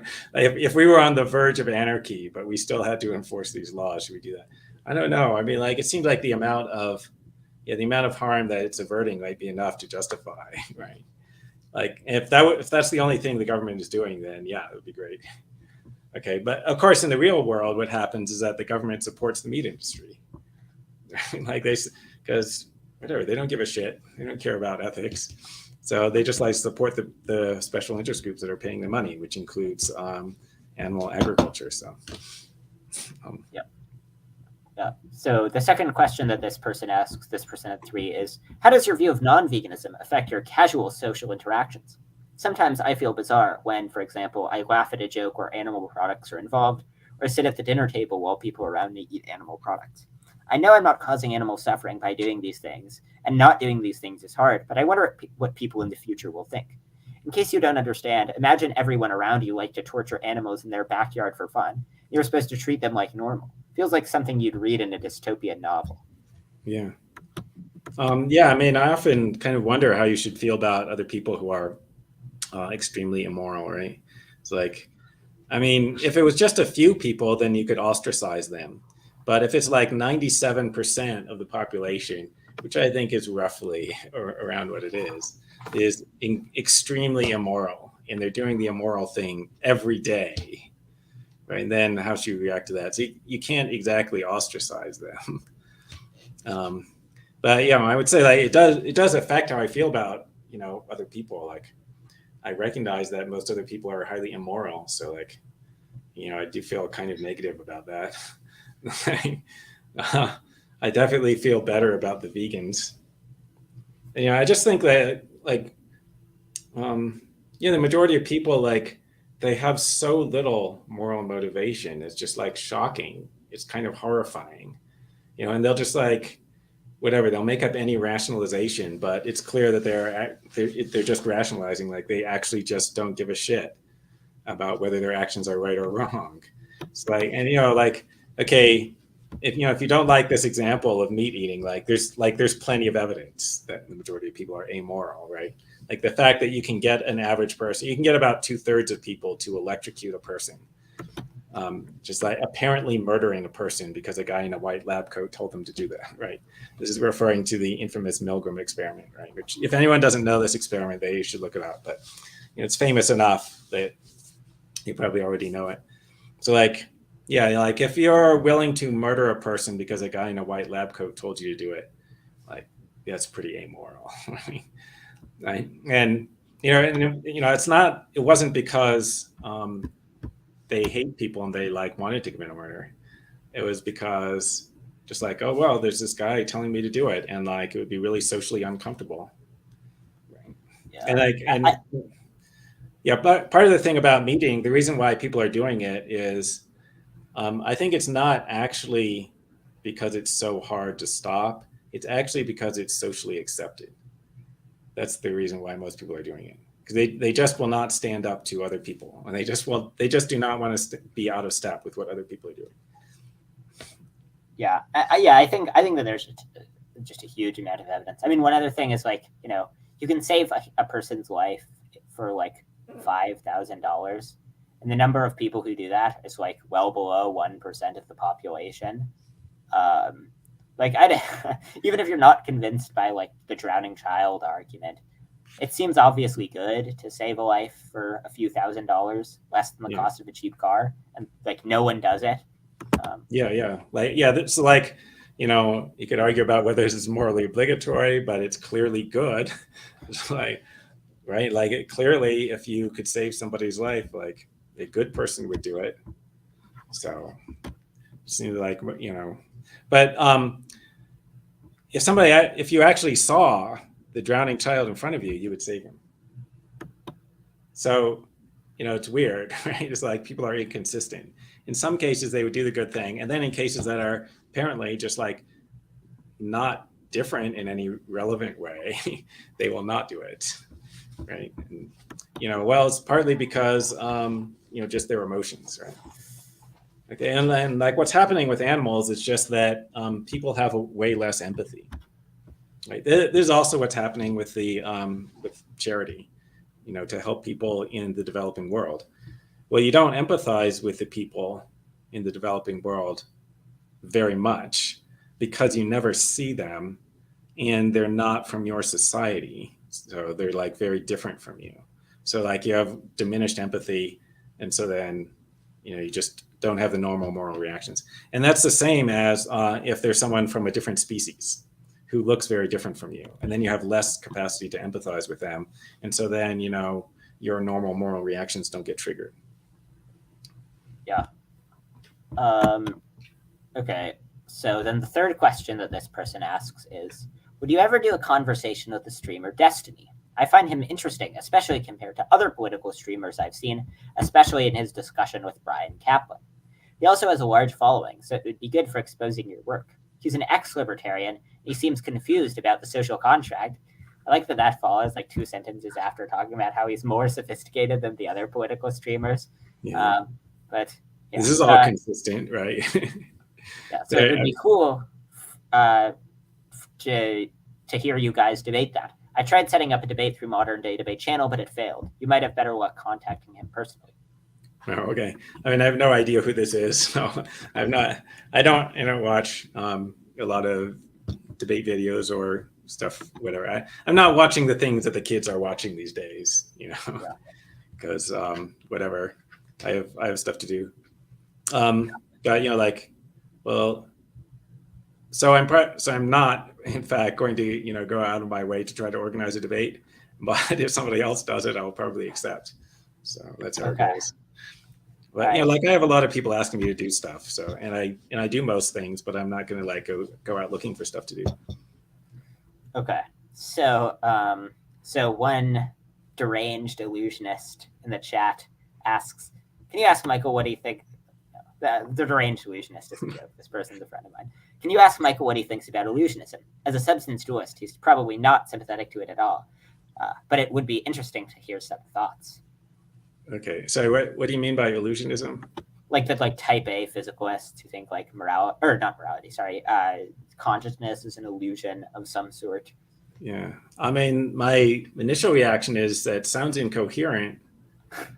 I mean, how can you have an illusion if you're not conscious? Like, illusions are things that conscious beings suffer, right? Like, so I don't understand what's going on. So, but anyway, like, like maybe the broader question is, do I really know that I'm conscious? My initial reaction is yes. Like, what are you talking about? Okay, how do I know? Well, I don't know. I'll just like pinch myself. Then I felt that. How do I know that I felt it? I was just like immediately aware of it. I don't have that much more to say. So, I mean, like, I sympathize with Descartes, right? That this is the most certain thing. So, like, I don't know what like amazing arguments there would be. Like, I was going to say there would have to be some really amazing arguments, but like, I don't think any argument could convince me that I'm not conscious. So, like, no matter how amazing. But also, I really doubt that there are amazing arguments for this, right? Generally, what I find physicalism. Yeah. So generally, what I find that they say is something like, well, we're not denying that you're conscious. We're just denying that you have some, ineffable, subjective, private qualia. Now, I mean, that just seems like what consciousness is. But I mean, maybe not. Maybe you could be conscious if it wasn't like private. But yeah, no, I mean, well, like, I don't know, get your friend to say more specifically, like which part he's rejecting. So that they're ineffable. So you're saying qualia are effable? It's like, so we could have a discussion about that. Maybe I'm wrong. Maybe they are describable. I don't know. I wouldn't be too upset about that. Maybe they're effable. But anyway, like, okay, they're subjective. Well, so they're not subjective? My experiences aren't subjective. I'm not even sure what that would mean. Like, because like that sounds like an oxymoron, right? Subjective seems to just mean something like it's part of your experience or whatever. What was the other one? Ineffable, subjective. Private. Yeah, private. Okay, yeah. So like, I don't know, they're not private. It's like tell me what characteristic it is of the qualia that you don't believe in, right? And like, so like if they're saying there's nothing that it's like to have any experience, it's nothing that it's like to see blue or whatever. No, I feel like I know for certain that there is something that's like, but if they're just saying, no, there are some characteristics that are attributed to qualia that they don't have, then okay, good. Tell me exactly what characteristics. All right. And then like, I could say why I think that they have those characteristics, right? Yeah. Have you read like Quining Qualia or any of the like Dennett stuff? I don't remember how much I read of it. I know something about Dennett's views, which I probably got from reading Dennett. But yeah. This guy's views are, I think, similar to Dennett's. Yeah. Like, I mean, sometimes I wonder if physicalists actually have a very different mental life. Like sometimes I wonder if Daniel Dennett is a zombie. Like maybe he's an intentional zombie. So he's got intentional states, but he doesn't have qualia. Because like that's the only way that it makes sense to me that he's saying the things that he's saying.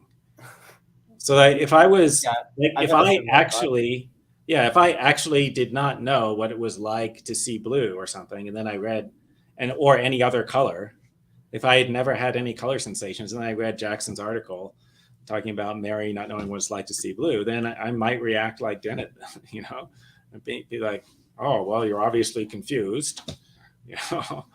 You're just under illusion. I'm going to explain how your brain gives you the false belief that you have qualia. Yeah.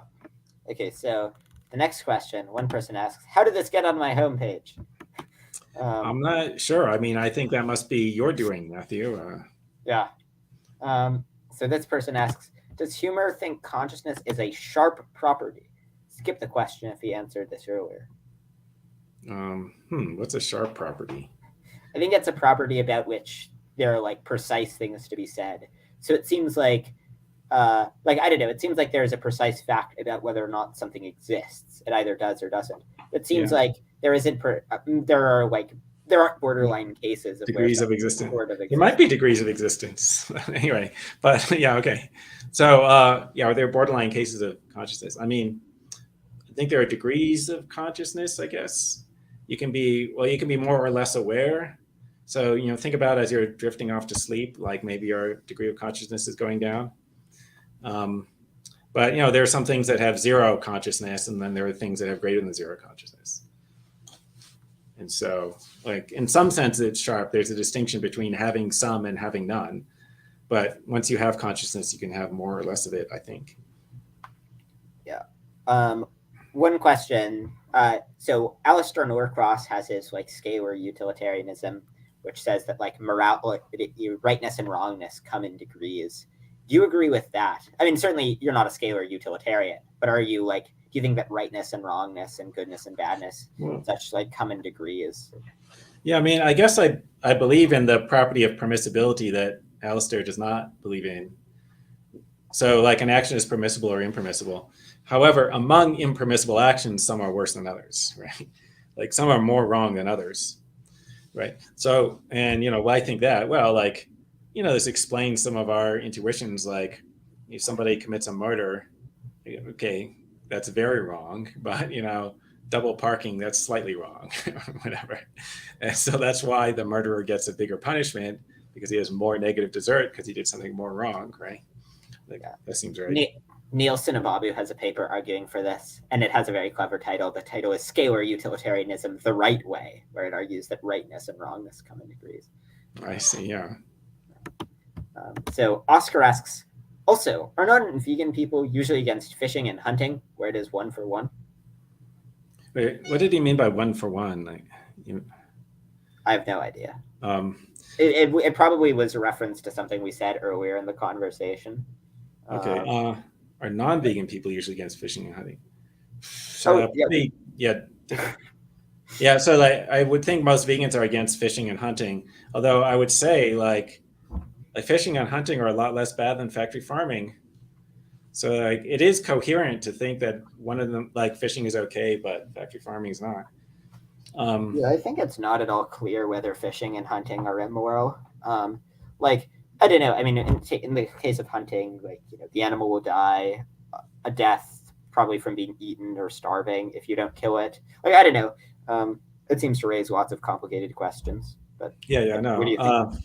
Yeah, I mean, like, okay, like, so, the animal is going to die painfully anyway, but it would live longer before dying, right? And, the hunter is like probably taking a young, healthy animal rather than like an old one that was about to die. So, but if you're hunting and you only kill like the old, weak animal, then yeah, that's probably okay, actually. Like that's probably better than what's going to happen to it. Anyway, okay, whatever. I don't know. But this asks, are non-vegan people against it? I don't know. I feel like that was probably a typo. Like, okay. I mean, I have no evidence for that beyond. It just seems like a really weird question. And the vegan. Yeah. I don't know. Like, I think it might depend on whether they're Democrats or Republicans. Like, if they're Republicans, and they're probably not against it. No, like almost everyone is non-vegan, right? So, but if they're Democrats, they might be against hunting and fishing. Although I don't know if they would say it was wrong, but they wouldn't like it. But then they probably still go to McDonald's anyway, which is way worse. Yeah, I think we should probably actually favor like meat eaters, certainly hunting and fishing, because if they're hunting and fishing, that'll feed them some meals, which they won't be buying from factory farms. And factory farming is obviously worse. Yeah, no, that's right. Like I once heard a talk presented at the APA talking about how actually you shouldn't be a vegan because, oh, no way, sorry, this wasn't the point, but it was like, if your only reason for being vegan is ethical, then it's okay to eat roadkill. And so, but eating roadkill is not vegan. So actually, just based on ethical reasons, you can't justify veganism. Right. And then this person was saying there are health reasons for being vegan. But anyway, so, totally fine to eat animals that are dying and not being tortured. If it died of natural causes or somebody else killed it, but you didn't pay them to do it, that's fine. Yeah. Okay, so one person asks, "What is this nonsense?" Yeah. I really like that question. I need more specific direction there. This person asks, "What are Huemer's thoughts on bestiality?" Assuming this person's asking for advice. Yeah, I don't know. Like, yeah, there's some really hot sheep out there. I'm not sure. I think Peter Singer was interviewed on some TV show one time, and they like this might have been Colbert, and he tries to get Singer to talk about bestiality, and Singer just says, I prefer humans. Yeah, sorry to disappoint, but I really prefer humans over the non-human animals. But that's just an arbitrary preference. I mean, if the animal is into you, it's got to be consensual, But if the animal is into you, it's okay. Yeah, so I don't know. I think that it's just very obvious that eating meat is significantly worse than bestiality. Like, if we just ask, like, which would the animals prefer? Like, obviously, yeah, if they could take a vote from behind the veil of ignorance, they would just obviously prefer you, like, engaging in frequent bestiality. I mean, there's a comedy routine by Louis C.K. where he asks about whether it's okay to rape a cow. And he's like, well, I mean, murder is worse than rape. So if it's okay to kill and eat a cow, it's got to be okay to rape them. Right? Yeah. I had an article called What's the Difference Between Bestiality and Eating Meat? And my favorite solution came from a friend of mine who said, well, bestiality is sex outside of wedlock. Eating meat is not sex outside of wedlock. Yeah. Well, that would be a very minority position because most people have sex outside of wedlock. Yeah, he was clearly kidding, but it's funny. Okay, so this person says, I don't endorse this position, but how would Mike respond to this? Animals don't have a right to not feel suffering because they aren't a member of a rational kind. Yeah, I don't know, like, why would that be? Like, who cares about being a member of a rational kind? So actually, I mean, I kind of think that we talked about this before, right? Yeah. So, and like, what does it mean to be a member of a rational kind? Does that just mean to be rational? So in that case, it's okay to torture babies or insane people because they're not rational. Like, you can torture them. Like, that seems obviously wrong. But just on the face of it, like, I don't see what rationality has to do with the badness of pain and suffering. Okay, but then I suspect that the reason for putting kind there was to suggest that even non-rational people are still members of a rational kind because they're people. Right? But then, like, okay, well, everything is a member of a rational kind, because you could take because a kind is just a grouping of individuals. And so, you could like group together the cow with people. That's a grouping. So like it's a member of a rational kind. Yeah. Okay, and then they'd say species, but yeah. Well, they would say, yeah, there's some privileged way of grouping things. So you're not allowed to group together cows or whatever. Right. But then, okay, I think, well, that's depending upon controversial metaphysical views, which I don't think there's any justification for. And so just consider the hypothetical that you're wrong about there being a privileged way of grouping things, right? Which I think would be the standard view. Like, I think the orthodox view in metaphysics would be, no, there's like, you're a member of infinitely many kinds. So there's not like the kind that you belong to. So anyway, so if the standard view is correct, would it follow that it's fine to torture people? And like, obviously not, right? Like, yeah. Like, this person obviously wouldn't draw that conclusion. The other thing is that this like just clearly makes it possible that there are some empirical facts that are obviously not morally relevant that would make it okay to torture mentally disabled people. So let's just imagine that we did DNA tests on a mentally disabled person, and it turned out that they had been swapped by an alien as a baby. So they look like a human, they act like a human, but if you just look at their DNA, they're not a human. They're not a member of our species. Is it okay to like torture them? Would it be okay to take two of those and then start like factory farming 74 billion of them and then torturing them horribly? Obviously not, right? Yeah. So, like, I guess you imagine that psychologically they're the same as, other mentally disabled humans or people who are actually human. Psychologically, they're the same, but there's like, somewhat different gene sequence but they have differences in genes that are relevant to their psychology. It's just other parts of their body that it's relevant to or whatever, which would prevent them from interbreeding with humans, which is like a criterion that biologists use for species individuation, right? So they couldn't interbreed with humans and produce viable offspring. So they're not the same species. So like the fact that they can't interbreed with us, that means it's okay to torture them. Like that seems pretty irrelevant. Yeah.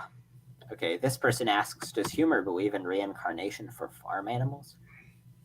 Oh, I guess yes. I mean, so like all conscious beings, I guess, could be reincarnated, right? This is referring to my paper, Existence is Evidence of Immortality, which argues that our existing now is evidence for reincarnation. Everybody lives infinitely many times, infinitely many past lives and infinitely many future lives. So, and yeah, that applies to all conscious beings, not just people. Do you think that works if we're error theorists about the self? So we basically think that just there is no self. I haven't read the paper in a while. I can't remember.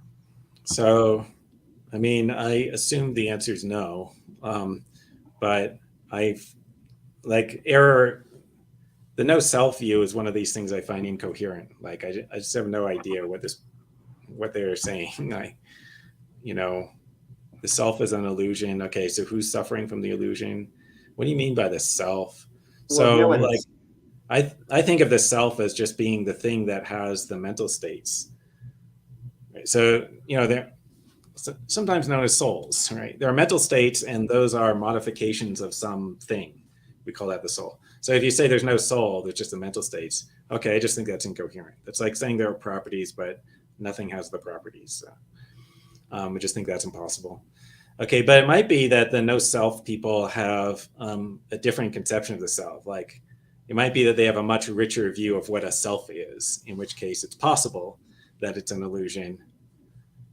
But then in that case, I would say, well, probably there's still reincarnation, right? Of the soul, not the self. Do you think that the like Parfit view works with that? That like, if you adopt the Parfit view, that argument will be persuasive. Yeah, I don't know. I mean, I'm a little confused about Parfit's view. So, okay, so my view about personal identity, I guess, is the soul theory, right? So namely that there's a particular component of the person which is immaterial.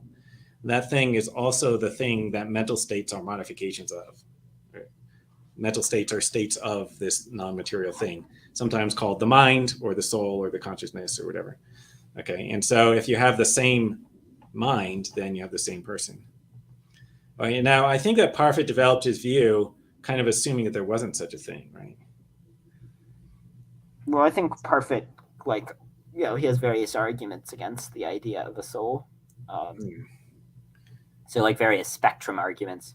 So it's like, if we say that identity is transitive, then we'll have to say that if you keep changing out, one atom in someone's brain, until they have the brain of Julius Caesar, and we also change out like their body until their body becomes the body of Julius Caesar. Yeah, and we'll have to say either that at the end of that, they're the same person they were at the beginning, or that there's some point where the moment before where just the one atom change just makes a difference and turns them into a new person. And all that seems really weird. Yeah, so look, I don't know what happens to the soul, right? So, I guess at some point maybe the soul leaves the body and another soul goes in, maybe. But I don't think that that's crazy. So, if you buy souls in the first place, it's not crazy that there's some particular point at which the soul leaves. But anyway, okay, we're gonna have to wrap this up pretty soon because we're coming up on 2 hours. Yeah. Okay. So,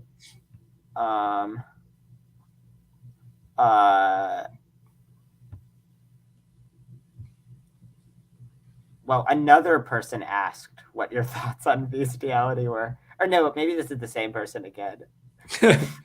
More thoughts, more about bestiality. Well, I think they asked that before where you answered the question. Okay. Yeah. So one person asks, if there were no government, wouldn't factory farming just get worse? I mean, that's questionable. I mean, so like as I mentioned, the government is actually supporting animal agriculture. Like they give subsidies, and they just sort of like whatever. There's influence from special interest groups on the Congress, so it's actually plausible that there would be less factory farming. And, if the government banned factory farming, yeah, would you do you think that a government that bans factory farming is better than anarchy? Yes. Well, wait, sorry, I should say like if they were actually effective, but it wouldn't actually be effective because you can't ban something that 97% of the people are doing basically, and expect that to actually be effective. But if it actually worked and we actually stopped the practice, then yeah, that would be better than ANCAP, because the amount of harm caused by factory farming outweighs basically all the suffering of human beings. Yeah. Okay. All right. So that was the last question. So thanks for coming on. Where can people find you? We'll actually have a link to where people can find you in the chat. You can also say in the comment. People can read my blog, Fake News, spelled FAKENOUS, on Substack. And you check out my website, owl232.net. Yeah. So after you read that, if you come across his article about why utilitarianism is false, you have to read my 10-part reply where I decisively. That's right. But, okay. All right. Thanks. Yeah. Thanks for talking to you. Yeah. See you later.